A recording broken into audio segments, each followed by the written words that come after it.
হতবাক হয়েও ধারাভাষ্যকেরা যা বলে উঠলেন, চোখে এত সমস্যা নিয়েও এভাবেও খেলা যায়, বাম চোখ নিভু নিভু, তাতে কি সাকিবের ভূমিকম্প ব্যাটিং।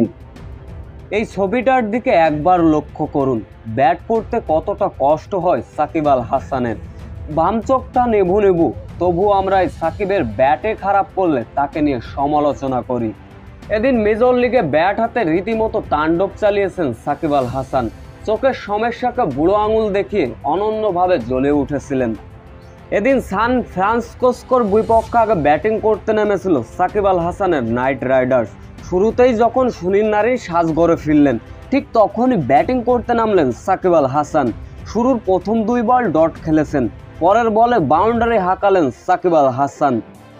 তবে সাকিবের সবথেকে বড় বৈচিত্র্য ছিল এদিন ব্যাট হাতে অ্যাগ্রেসিভ অ্যাটাকিং ক্রিকেট খেলছিলেন।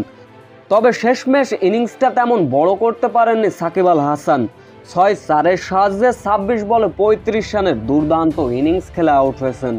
তবে সাকিব আল হাসানের এমন চোখের সমস্যা নিয়ে ব্যাটিং করার পরেও সাকিব আল হাসানকে কমেন্ট্রি থেকে ধারাভাষ্যকরা রীতিমতো প্রশংসায় ভাসাচ্ছিলেন।